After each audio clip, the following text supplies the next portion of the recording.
Hey, small business people and lovers of good stories in general. Welcome to episode 21 of Small Business War Stories. In this episode, I sat down to talk with Seth Lee Jones, and Seth lives in Tulsa, Oklahoma, and he is a guitar maker and a musician. And it's really, his story is really cool. He went through a lot of hardships and a lot of difficult times. And at one point, he even, while working on the side on his guitars, he was working at Whole Foods. And eventually he was able to garner enough of a client book to be able to step away from that job and build guitars full time. He has a really great spirit, and he was able to he told a lot of really cool stories, and a lot of really interesting philosophical points came up in the episode about what it's like to build guitars for a living. His work is spectacular, and his playing is also spectacular. You can follow his Instagram account, and it's truly awesome. He's actually pretty funny too. He has these little memes that he puts out before every show. But as part of the Soul of America tour, this episode is brought to you by Impact Crates. Impact Crates are safety crates that are made in the USA. My dog Muddy Waggers used one every day during the Soul of America tour. They're great crates. You can use code MUDDY20. That's MUDDY 20 for 20% off an Impact Crate. And the episode is also brought to you by Badger Mapping. Badger is a field sales mapping tool that allows you to basically maximize the productivity of your reps on the field by mapping and making them more efficient. And if you mentioned that you heard about Badger in Small Business War Stories, they will give you 2 free months.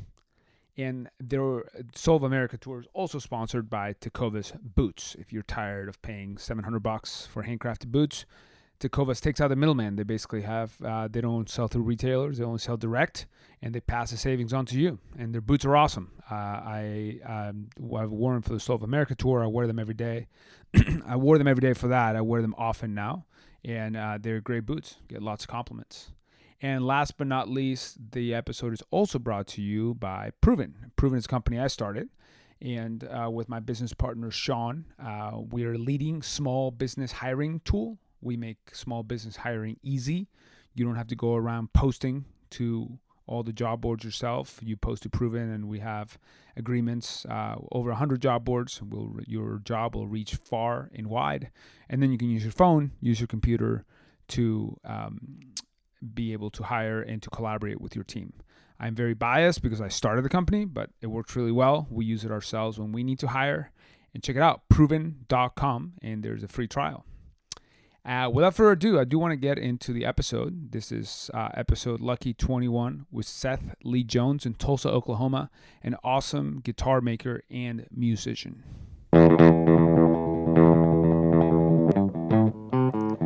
Small Business War Stories. Small businesses are the soul of America. And this is where they tell their stories.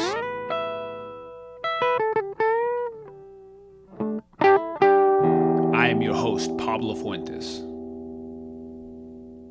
And we are live here in Tulsa, Oklahoma. I'm sitting here today with Seth Lee Jones, and it's a beautiful sunny spring day. Thank you so much for welcoming me into your shop and your home, Seth. Yeah, no worries, man. Glad to have you. It's great. It's great to be here. And Seth, I first found out about Seth because there's this great company who's going to be on the podcast, Mule Resonators, and they, Matt Ike, the founder there, posted a video of you playing. And I was like, who the hell is this guy? He plays you play with a really unique style of where you're kind of blending country sounds from a pedal steel guitar with like blues sounds and a slide. So I don't know, maybe we can get you to play at the end of the episode here. But you have a really unique sound, and you also are a guitar maker here in Tulsa, right? It keeps me out of trouble most of the time. That's awesome. So tell me a little bit about. So your brand is SLJ guitars, right? Yeah, it's just my initials. A pretty boring thing to do. Use your name as your brand. I like Matt's Mule Resonators better. He's a little more creative in that aspect. But yeah, it's my initials, and it's mostly repairs and restorations. Okay. I do build probably 25 or 30 instruments a year under that brand. Sure. And I make a handful of acoustics every year too, maybe 4 or 5. Okay. Cool. Not that many. I mean, there's absolutely nothing ordinary about your guitars or anything. I mean, some of the stuff we'll get into it a little bit more about with the carbon fiber things you do are really cool, and it's a really cool mix of kind of an innovative approach to doing some things with modern materials, but with some vintage construction methods, right? Yeah. I just don't want to get stuck in that old world way of thinking, especially with so many new modern materials that come out, and we can take advantage of that stuff as guitar makers and Sure. come up with stuff that's unique and maybe things that might last longer than the old way of doing stuff. Cool. Very cool. So how long have you been doing this? I have been breaking eggs for probably 16 years. 16 years. I've had my certification from Musicians Institute for 10. Okay.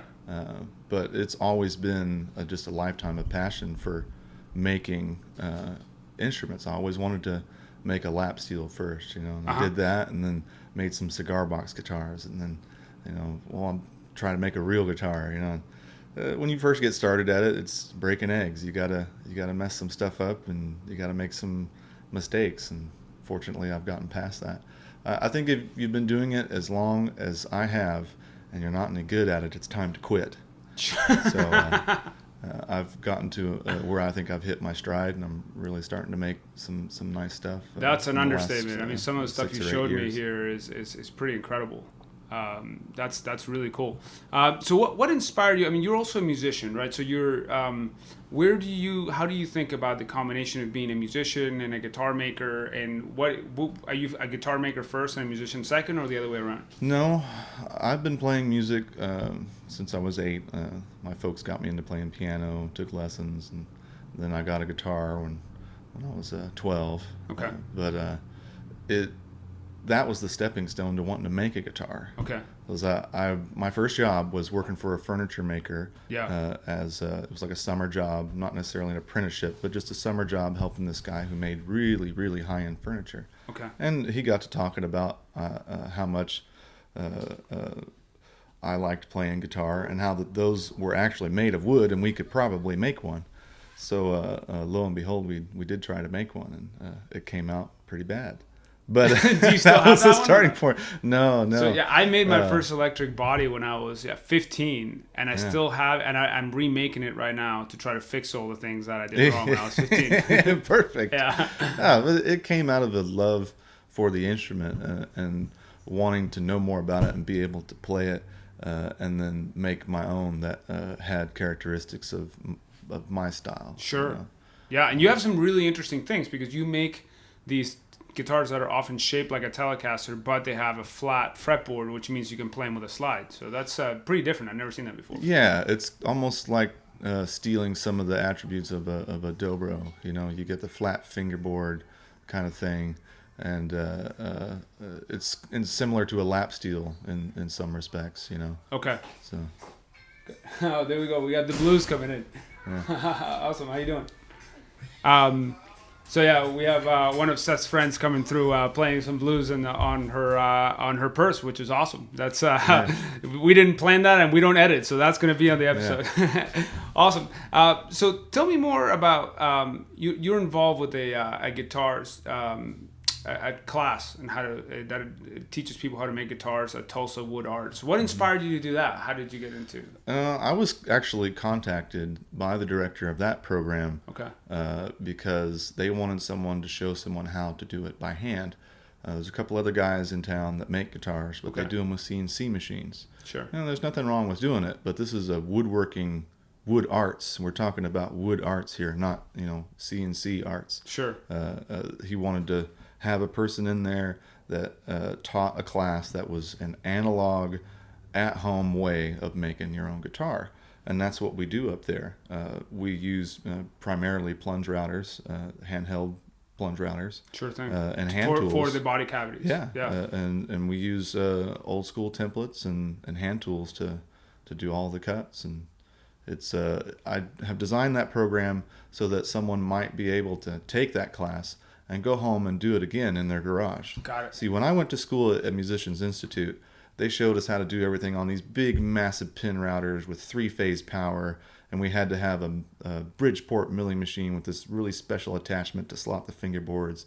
All this equipment that, when I got out of school, I was like, well, great, I don't have that. Yeah, now I need $10,000 for my garage to play guitar. I mean, just a good pin router can be, several $1,000s. So going into that, with that experience, I wanted to make it so people might go home and still have enough equipment in their home to do it, rather than going to some fancy facility. And there's something really special about playing a guitar that you've made, right? There's something very soulful about it, and this connection. You get the relationship of and the pride of ownership to say, I made this. Right. Yeah, it's a neat thing. And over the years, I discovered that Guitar Center just didn't carry what I wanted to play. So I get to make what I want to play. Yeah. It kind of takes that out of the equation. That's awesome. That's awesome. So who are most of your customers? How do you find your customers? That's a big challenge for small business owners, is finding customers, right? So I presume there's a lot of word of mouth. A lot of it is word of mouth, and it's taken me years to get to this point. I had a regular day job. I worked for Whole Foods for 6-something years. And at a point, I had to say, well, I've got more people beating my door down to do guitar work, and I really am a lot happier doing that. So I need to quit working for the man and start working for me. Start being the man. It wasn't like into the frying pan type of thing. It was a gradual over time as I developed in my craft and developed as a player to meet more people. That really is how I developed the clientele over time. I get people sending me stuff from Los Angeles, Montana.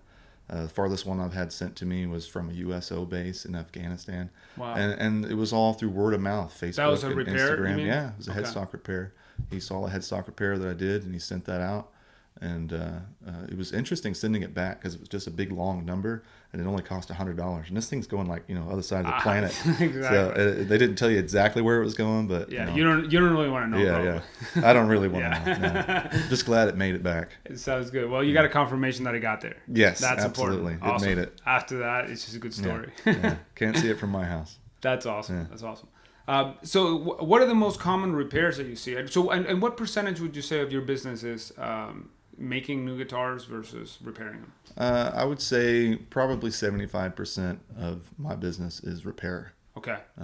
And the rest of that being a combination of fabrication of parts and new instruments. Okay. Because it's not always somebody needs a whole new guitar. They might want a body in a special color, or a neck with a special nut width or something like that. So that's part of it too, making parts for people. Right. And then I've had makers have me help them produce parts for their guitars. Oh, cool. Some like people don't parts? have, like fingerboards. Some people don't have the ability to slot a fingerboard at home, and they want to use a wood that's different than what LMI offers. Okay. And I can slot a fingerboard for somebody. It's not that big of a deal. Cool.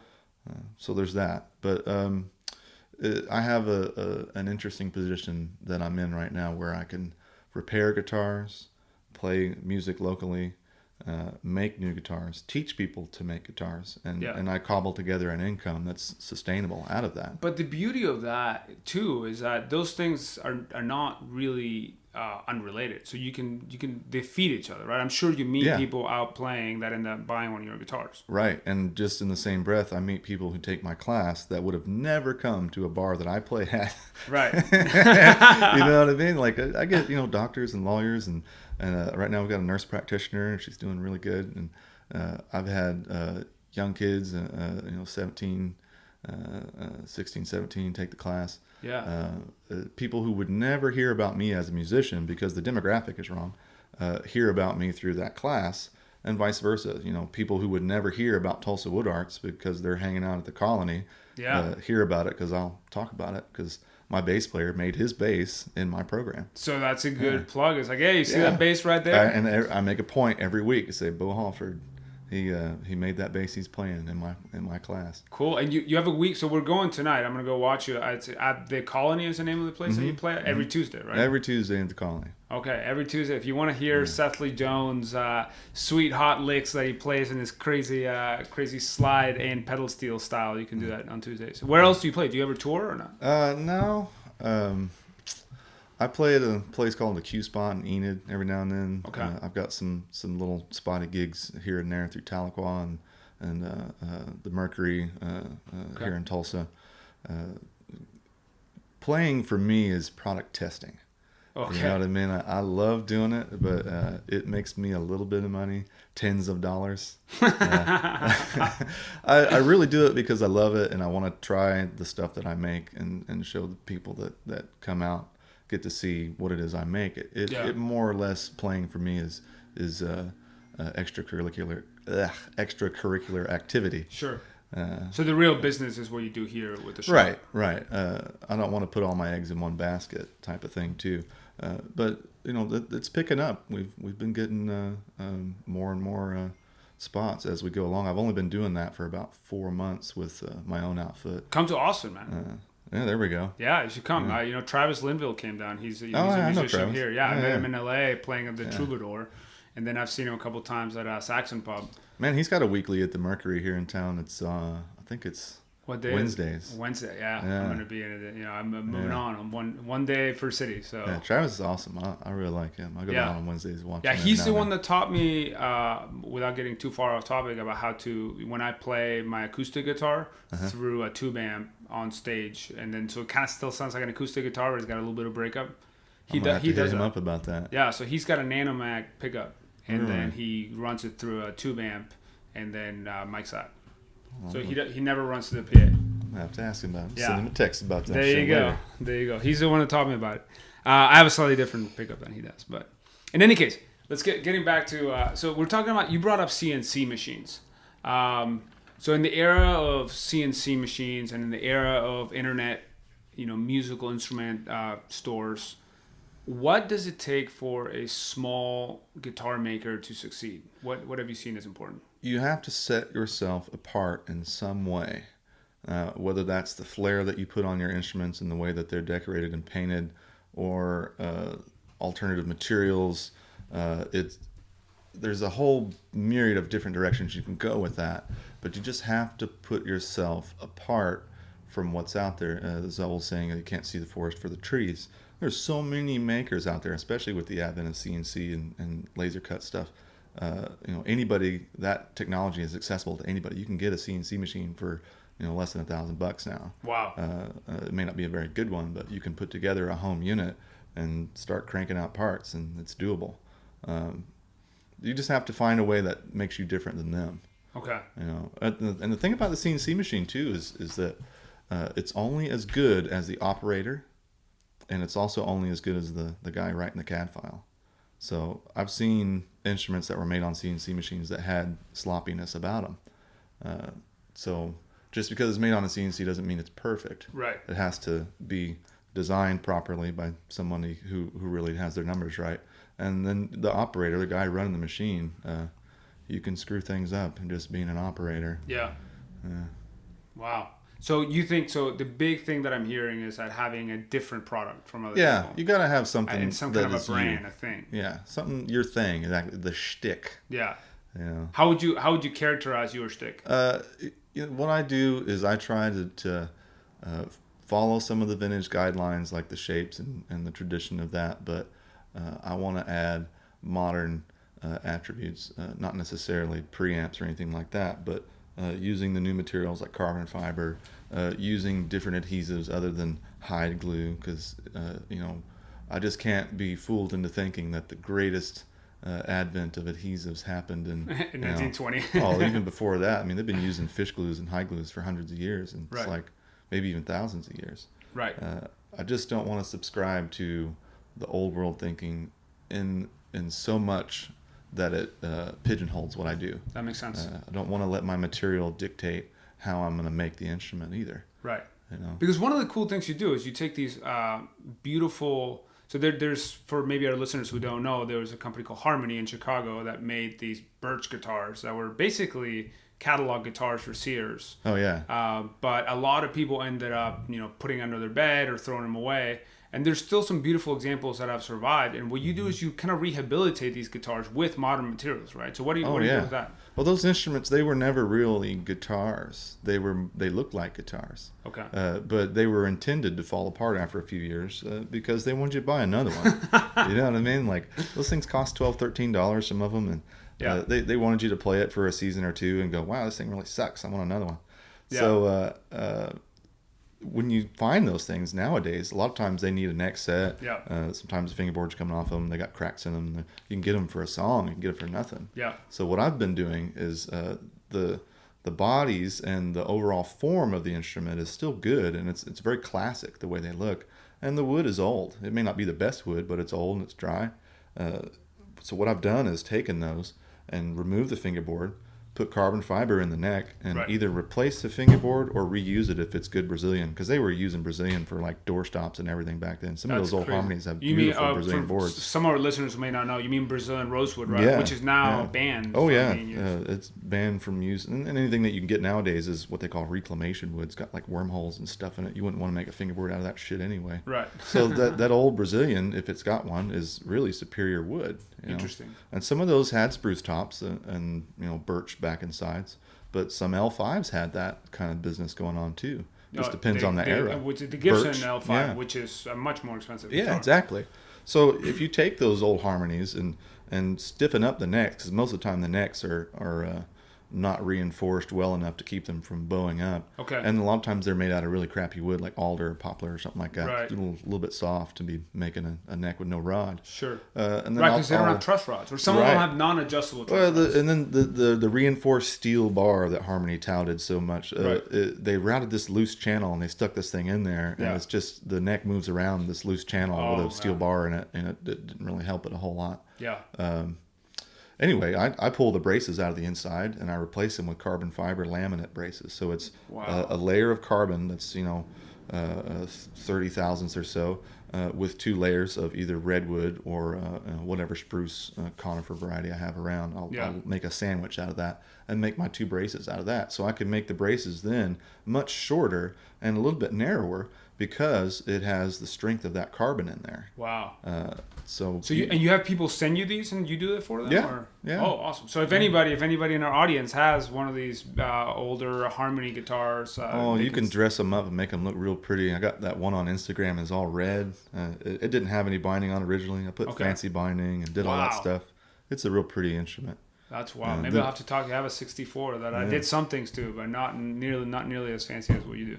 It's fun. I like doing those. It's almost like you get free reign, when it's really bad, messed up. Yeah. I kind of like them when they're real nasty. Like that red one, that neck didn't even come on that. Like that was a neck from another Harmony. Oh, and that top was actually in 2 pieces. Like, I think I saw a picture of that. It was split, right? Oh, yeah. It was just totally roached. But when you get something that's so nastified like that, you don't have to baby it and, I need to see the original finish and the original binding.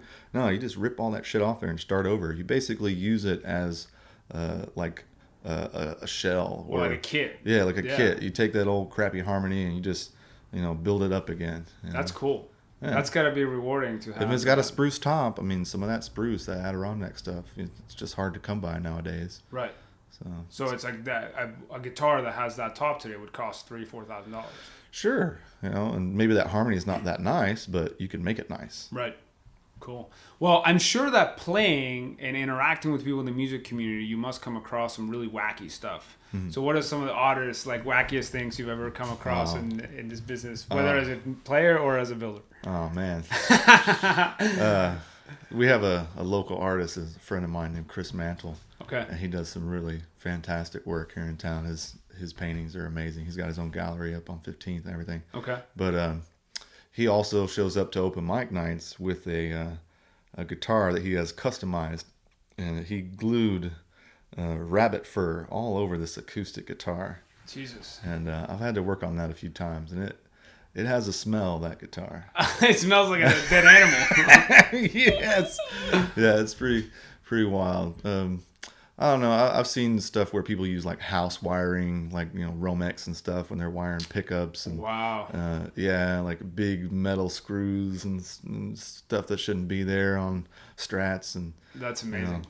people making their own whammy systems. I mean, there's been some weirdness come through here. But I I think bet. the fur guitar The probably fur, takes it. especially because of the smell, right? Yeah, it it smells was like interesting.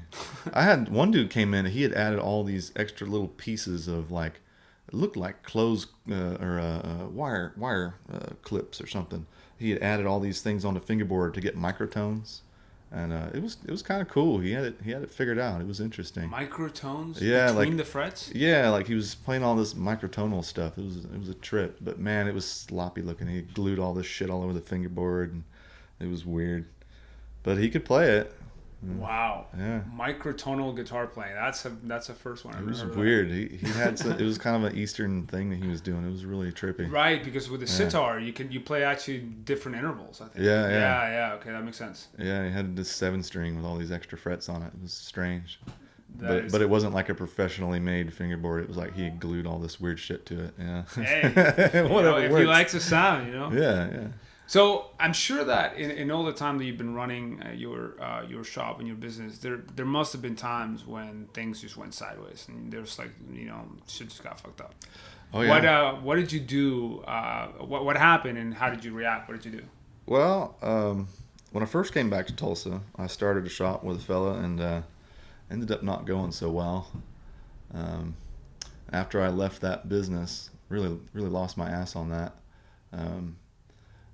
My name got run through the mud so bad that I had to basically start over with a client list here in Tulsa. So I went and got a job. So after I built up again, then, you know, it moved on. But yeah, when I first came here, it crashed and burned pretty hard. Wow. And I had to go get a day job. And there's no shame in going to get a day job. You know, arts and things like what I do, they're earned. They're not guaranteed. You know, like you got to be good at your art and good at selling your art. Yeah. But it's not a guaranteed thing. So you put up this amazing, related to that, you put up this amazing quote on Facebook the other day, which is, I'm staying home to practice because nobody's going to congratulate me on how good my drinking has gotten. Yeah. No one's going to compliment me on how much better I've gotten at drinking. At drinking. Yeah. And that quote is so good that I actually typed it up and put it up on my fridge after that, to me, you know, because I'm trying to develop as a musician as well. Tell me more. Where did you find that? Where did you hear that quote in the first place? I think it was in the mid 90s. Taylor had a guitar ad. Okay. And it was a middle-aged fella holding a Taylor guitar, and he had a beer on the table or something, and then his wife is walking through the kitchen, and it said something along those lines, and that always kind of stuck with me, especially nowadays, because a lot of places I play are bars. Yeah. You know, and it's pretty easy to fall into that habit where you just, you know, you're in a bar all the time, so you end up drinking a little bit. Yep. So sometimes you got to stay home and, you know, work on your craft so you don't get pigeonholed and stuck in one spot as a player. So yeah, I think a lot of people who have very artistic inclinations and souls, you know, sometimes can early on, especially when they're younger, say like, "Oh, I'm just an artist, so I'm just going to work whenever." But really, being a good artist is a ton of work. Oh yeah, I watched an interview with a man. He must have been in his 80s, this cello player. And they asked him, they said, "Do you still practice every day?" And he says, "Oh, yeah." And they said, "Well, why? You're 80-something years old." And he says, "Well, because I feel like I'm still getting better. I feel like I'm making progress." And that quote just gave me goosebumps. And the reason for that is I've heard that before. I think it's Casals, the cello player. Yeah. Yeah. And I just, on the way here, I just drove from Dallas. I was listening to a podcast with Keith Richards. Mm-hmm. And they were asking him, "Why do you still play?" He's like, you know, however many 70 years old, touring with Mick Jagger. Yeah. And he said that too. He's like, "Yeah, I feel like, you know, maybe we're deluding ourselves, but we feel like we're getting tighter and better in our sound." So, yeah. You know? Yeah. I mean, and it's never too late to pick it up either. My dad picked up bass when he turned 50. Yeah. And he knows more cover songs than I do. That's awesome. He's 60 now, but man, by 55, he knew more cover tunes than me. That's awesome. And he gets in there under his headphones and practices every day. And, yeah. And that's what it is, man. Yeah. If you practice 30 minutes a day, you're not going to lose any ground. If you can give it any more time than that, you're only going to gain it. Yeah. You know? So for me, actually, what taught me, I played when I was younger, but I was pretty bad. And then I've only been getting better recently over the last 2 years because I've dedicated myself the same way I dedicated myself to jiu-jitsu. Yeah. So jiu-jitsu, I couldn't do anything before I started jiu-jitsu 6 years ago. And now, I mean, I'm not going to be in the UFC, but I can, do a couple things on the mat. And it all came through, showing up, practicing, sucking, and then getting better. Yeah. And I was like, if I did that with jiu-jitsu, I can do that with a guitar. Exactly. So it's pretty much the same thing for everything. And that's, I think, the ultimate skill is learning. Yeah. At the end of the day. It's not going to fall in your lap. You got to go get it. Yeah. That's awesome. What would you say is, I mean, we've had so many good nuggets here, but what do you say is number one lesson that you have for small business people who may be listening, who may be, thinking about taking the plunge and starting their own thing? You can't be discouraged when it doesn't work out. I mean, how many tries did it take to make the light bulb, Like I said earlier, I had a job and I waited until this thing that I loved to do took over to a point where I couldn't have that job anymore. The job was in the way. So I think having something to fall back on is incredibly important. Putting all your eggs in one basket, particularly as an artist of any kind, is really not a fiscally strong thing to do. Yeah. You got to have something else and diversify your art. Like I've got 4 different jobs technically. Yeah. I'm getting a little bit from all directions, and that's what keeps me going. That's awesome. You got to find other ways and not focus just on one thing as an artist.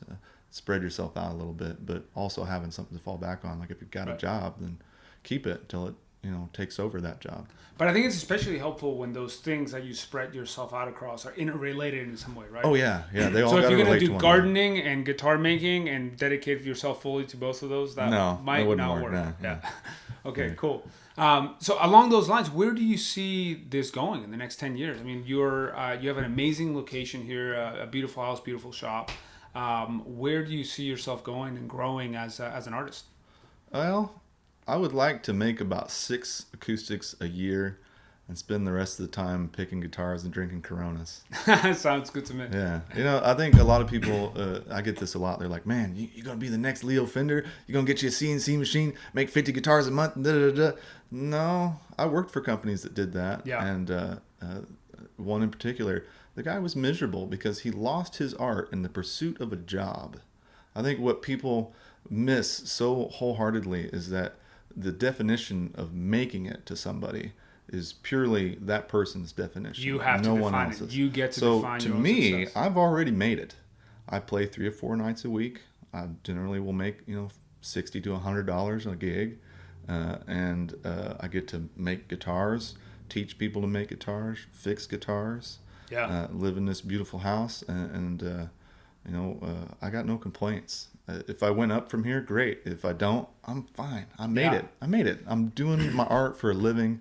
I get to play music and make guitars. And you're damn good at it. I mean, and you get to hang out, with good people, and you get to make, music. I mean, it's great. I think Thanks. I agree with you. I think it's really zen and really mindful and good that you say that, because a lot of people often I know it happened to me, let other people define your own success, right? Sure. So, I went to grad school and I have classmates that are doing this and that, and you think oh, what is success?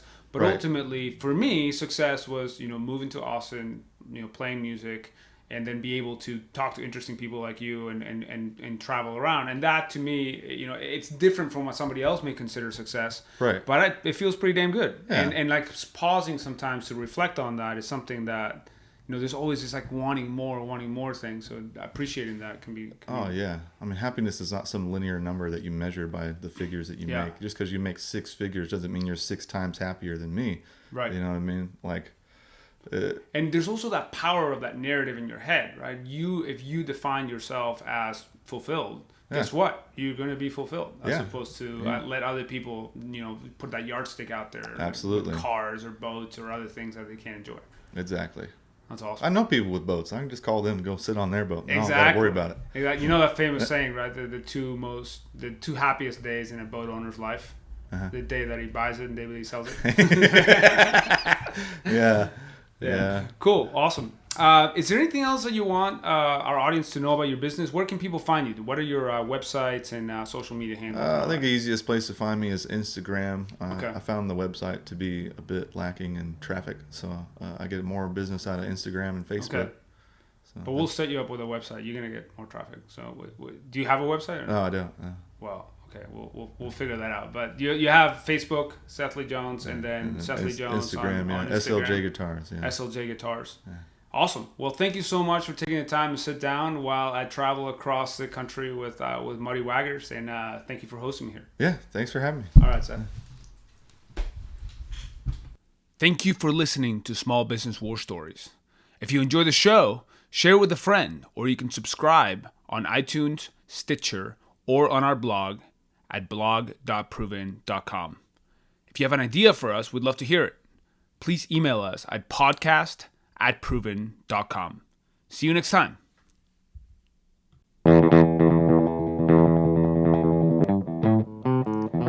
Small Business War Stories. Small businesses are the soul of America. And this is where they tell their stories.